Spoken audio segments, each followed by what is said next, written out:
بسم اللہ الرحمن الرحیم۔ 5 لوگوں کو مرتے وقت تھوڑی سی بھی تکلیف نہیں ہوگی۔ وہ 5 لوگ خوش نصیب کون کون سے ہیں جانیں گے آج اس ویڈیو میں، لہٰذا ویڈیو کو آخر تک ضرور دیکھیے گا۔ نزا کے وقت مسلمان کو جو تکلیف ہوتی ہے اس پر اللہ رب العزت کی جانب سے نیکیاں عطا کی جاتی ہیں، جیسا کہ سنن ابن ماجہ میں روایت حضرت عائشہ رضی اللہ تعالیٰ عنہا فرماتی ہیں کہ رسول اکرم صلی اللہ علیہ وسلم ان کے پاس تشریف لائے، اس حال میں کہ ان کے پاس ان کا کوئی قریبی رشتہ دار موت کی سکتی میں مبتلا تھا۔ رسول اکرم صلی اللہ علیہ وسلم نے مشاہدہ فرما کر حضرت عائشہ رضی اللہ تعالیٰ عنہا سے فرمایا، اپنے رشتہ دار پر غمگین نہ ہو، اس لیے کہ یہ ان کی نیکیاں ہیں۔ نیز حضرت عائشہ رضی اللہ تعالیٰ عنہا سے ہی اس مضمون کی روایت ہے کہ جب سے رسول اکرم صلی اللہ علیہ وسلم کی وفات کی تکلیف میں نے دیکھی، اب میں کسی مسلمان میت کی حالت نزا کی تکلیف کو اس کے حق میں برا نہیں سمجھتی۔ بس مذکورہ حدیث سے معلوم ہوتا ہے کہ نزا کے وقت ہونے والی سختی مرنے والے کی بدعمالیوں کا ہرگز نتیجہ نہیں ہوتی۔ مسلمان کے حق میں اس پر اجر و ثواب اور گناہوں کی معافی کی ہی امید رکھنی چاہیے۔ ناظرین، 5 لوگوں کو مرتے وقت تکلیف نہیں ہوگی۔ حضرت سیدنا عثمان غنی رضی اللہ تعالیٰ عنہ نے فرمایا تھا، دنیا میں 5 لوگ ایسے ہیں جن کو مرتے وقت ذرہ برابر تکلیف نہیں ہوگی، ان کی روح آسانی سے نکلے گی۔ حالت نزا میں انسان کی آدھی روح اندر ہوتی ہے اور آدھی روح باہر ہوتی ہے اور بندہ شدید تکلیف میں ہوتا ہے۔ اس وقت انسان کو پیاس اتنی لگتی ہے کہ انسان یہ چاہتا ہے کہ سمندر کا پانی بھی پی جاؤں، اور اگر ساتوں سمندر کا پانی بھی وہ پی جائے پھر بھی اس کی پیاس کبھی ختم نہیں ہوگی۔ روح نکلتے وقت انسان کو جو تکلیف ہو رہی ہوتی ہے وہ ناقابل بیان ہے۔ حضرت سیدنا عثمان غنی رضی اللہ تعالیٰ عنہ نے فرمایا، یہ 5 لوگ ایسے ہیں کہ انہیں مرتے وقت ذرا بھی تکلیف نہ ہوگی، یعنی موت آسانی سے ہوگی اور بغیر تکلیف کے ہوگی۔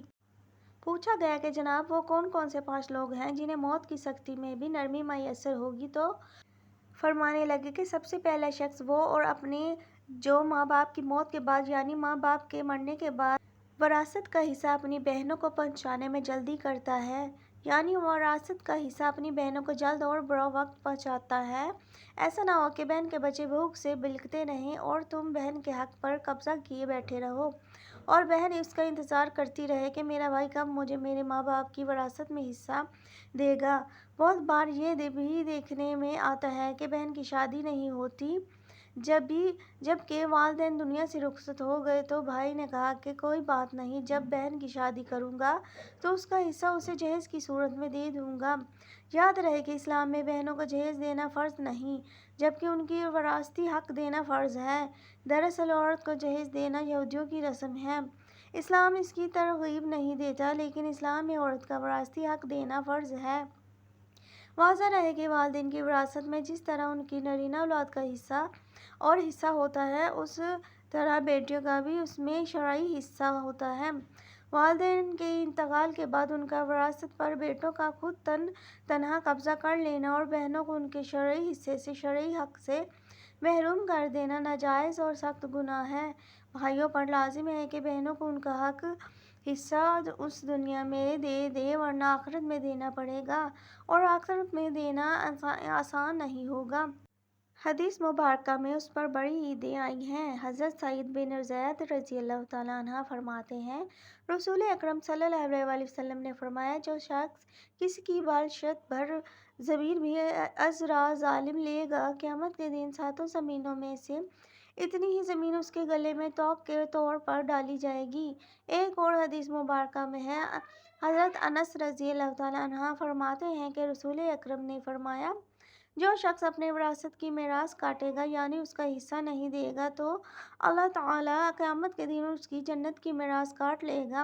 یاد رہے کہ جہیز کی رسم اسلام کی رسم نہیں بلکہ یہودی رسم ہے، اور اس کا سب سے بڑا گناہ ہے کہ جس طرح یہودی کی عورت کو بغیر جہیز کے کوئی شخص قبول نہیں کرتا تھا، اسی طرح آج اسلام میں بھی عورتوں کی شادیوں میں سب سے بڑی رکاوٹ جہیز ہے۔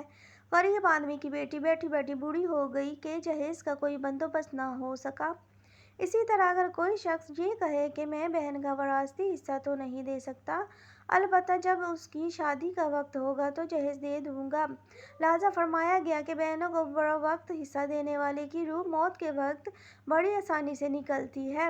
ایک عورت کا بھائی جب فوت ہوا تو اس عورت نے بہت اصرار کیا کہ مجھے بھی قبرستان میں لے چلو، میں اب بھی اپنے بھائی کی قبر پہ جانا چاہتی ہوں۔ خیر اس کے اس اصرار کو قبول کیا گیا اور اسے قبرستان میں اس جگہ لے جایا گیا جہاں اس کے بھائی کی تدفین ہونے والی تھی۔ اس کے دیکھتے ہی دیکھتے میت کو قبر میں اتارا گیا اور اس کے بھائی کو مٹی کے سپرد کر دیا گیا۔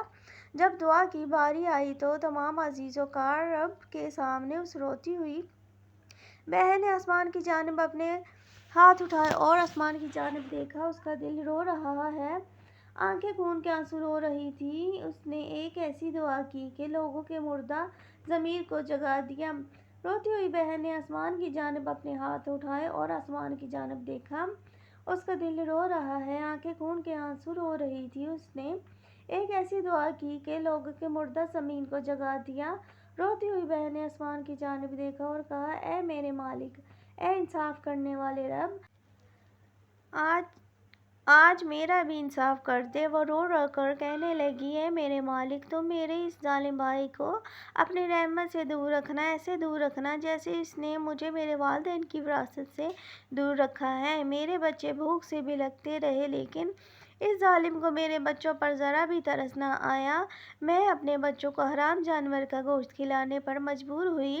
میرے بچوں نے بڑی ہی غربت کی زندگی گزاری ہے، جبکہ میرے اس ظالم بھائی کو کبھی بھی حیا نہ آئی، کبھی بھی رحم نہ آیا کہ میں اپنی بہنوں کو وراثت کا جو حق بنتا ہے میں اسے ادا کروں۔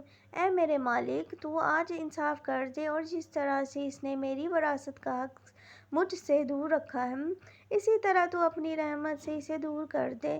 تو ناظرین، صرف ایک لمحے کے لیے دل پر ہاتھ رکھ کر یہ سوچو کہ تم اپنی بہنوں کو اس کی وراثت کا حق ادا نہیں کرو گے تو کیا تمہاری بہنیں تمہارے لیے مغفرت کی دعا کریں گی یا جہنم میں جانے کی دعا کریں گی؟ بہن کے لیے ظالم بن کے مرو گے یا مظلوم بن کے؟ ناظرین، بہن کا حق کھانا ایسا ہے جیسے خنزیر کا گوشت کھانا۔ ناظرین، دوسرا شخص وہ ہے جس کی روح مرتے وقت بڑی ہی آسانی سے نکلے گی۔ فرمایا، کثرت سے صدقہ کرنے والا، یعنی ایسا شخص جو اللہ اور رسول اکرم صلی اللہ علیہ وسلم کی رضا کے لیے اپنے مال و دولت میں سے یوں صدقہ کرتا ہے کہ جب وہ اپنے ایک ہاتھ سے کسی کو دیتا ہے تو دوسرے ہاتھ کو پتہ بھی نہ چلے۔ یعنی دوسرا انسان وہ ہے جس کی مرتے وقت موت آسانی ہوگی۔ جو کثرت سے صدقہ کرے گا تو اس کی موت کے وقت اس کی روح آسانی سے نکلے گی اور جان کنی کی عمل اس کے لیے تکلیف دہ نہیں ہوگا۔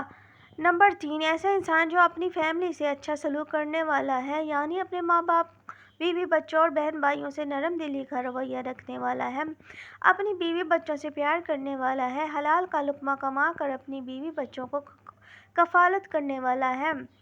بزرگان دین فرماتے ہیں کہ جب رزق تنگ ہونے لگے تو دسترخوان کو وسیع کر لیا کرو، یعنی اپنی بیوی بچوں پر خرچ کرنا بھی صدقہ ہے، انہیں کھلانا پلانا صدقہ ہے۔ لہٰذا ایسا شخص جو اپنی فیملی پر خرچ کرتا ہو اور ان سے حسن سلوک کرتا ہو تو جب وہ دنیا سے رخصت ہوگا تو اس کی روح نکلنے میں آسانی ہوگی اور اسے کوئی تکلیف نہ ہوگی۔ اسی طرح حضرت عثمان غنی رضی اللہ تعالیٰ عنہ نے فرمایا، جو شخص یہ سوچ کر نماز ادا کرتا ہے کہ جو نماز وہ ادا کر رہا ہے وہ میرے نبی صلی اللہ علیہ وسلم کی آنکھوں کی ٹھنڈک ہے، نماز دین کا ستون ہے، نماز مومن کی معراج ہے، اسلام کفر میں تفریق ہے، تو 5 وقت نمازی موت کے وقت کسی قسم کی سختی میں مبتلا نہ ہوگا۔ پھر فرمایا، 5واں وہ شخص ہے جو قرآن کی تلاوت کرتا ہو، یعنی خود بھی قرآن پڑھتا ہو اور دوسروں کو بھی قرآن سکھاتا ہو۔ پھر فرمایا، راتوں کی تنہائیوں میں اٹھ اٹھ کر قرآن پڑھا کرو اور قرآن پڑھتے وقت رویا کرو۔